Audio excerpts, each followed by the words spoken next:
Good evening. I hope you had a great Easter. Now, I was last with you on Thursday, the day that the government's new plan to stop the cross-channel trade were announced. It came in three parts, remember. Number one, the Royal Navy to take over ops in the Channel. Number two, a new facility up in North Yorkshire that would house many of those that crossed the Channel. But, of course, the big one was that young single men would be sent to Rwanda and would not be allowed to come back. Now, I had on that day the Minister for Illegal Immigration on the show, Tom Pursglove, and I expressed my concern that the 5 Royal Naval vessels that are patrolling the Channel can't do the job because the gunnels, the sides of the boats, are simply too high to lift anybody out of a dinghy. And that given the specific job of those vessels is to stop the beach landings happening all over Kent and sometimes even East Sussex too, I couldn't see how they would do the job.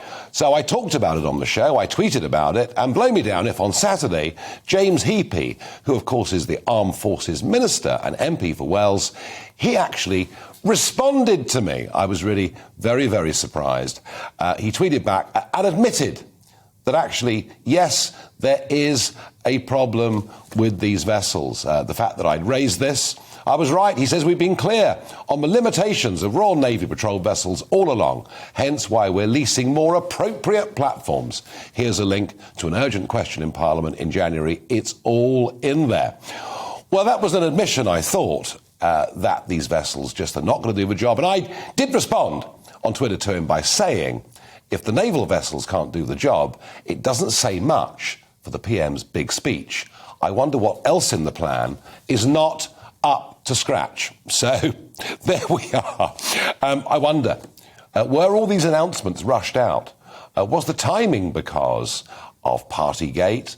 And perhaps, dare I think it, the fact the local elections are coming up on May the 5th. But whatever criticisms I've made of those naval vessels, whatever my concerns about the fact that the Human Rights Act may well be invoked to stop people being sent to Rwanda, all of the things that I'm saying are being said because I want this to work. I want the government to succeed, and I do applaud Priti Patel for negotiating this deal. Now, there's somebody else in this country, a very senior religious figure, who intervened in the debate over the weekend, who I don't think actually wished the plan well. Now, his name, of course, is Archbishop Justin Welby. He became the Archbishop in 2013. He took over from the Marxist Rowan Williams, and I thought, well, he must be better. And when the Brexit referendum came along, I assumed that the Archbishop of Canterbury would stay above the fray. But oh no, this is what Welby had to say about me during the referendum campaign. I would agree with you. I think that is an inexcusable pandering to people's worries and prejudices. That's giving legitimisation to racism, which I've seen in parishes in which I've served, and has led to attacks on people in those parishes. And we cannot legitimise that. As I said, fear is a pastoral issue. You deal with it by recognising it, by standing alongside and providing answers to it. So what that is accentuating fear for political gain, and that is absolutely inexcusable. So you would utterly condemn the comments made by Nigel Farage? Without hesitation. Without hesitation. So there was Project Fear accusing me of Project Fear. Remember at the time these people were saying we'd lose our jobs, lose our houses and catch very serious diseases. I wondered, would he intervene? Surely the Archbishop would not use the Easter Sunday sermon in Canterbury Cathedral, but sure enough he did. He said that sending people to Rwanda raised serious ethical questions. He also said we were subcontracting our responsibilities. It was the opposite of the nature of God. We are ungodly. The government is ungodly.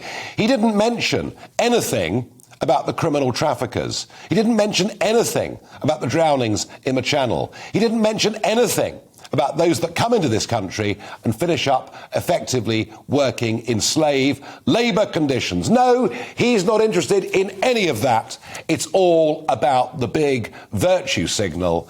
I'm asking you the question, was Welby right to do what he did? Farage at GBNews.uk. I think he was completely and utterly wrong, but true to form, as a left-wing archbishop who has done more to damage the reputation of the Church of England, to decrease the numbers turning up every Sunday, than almost anybody that's ever lived.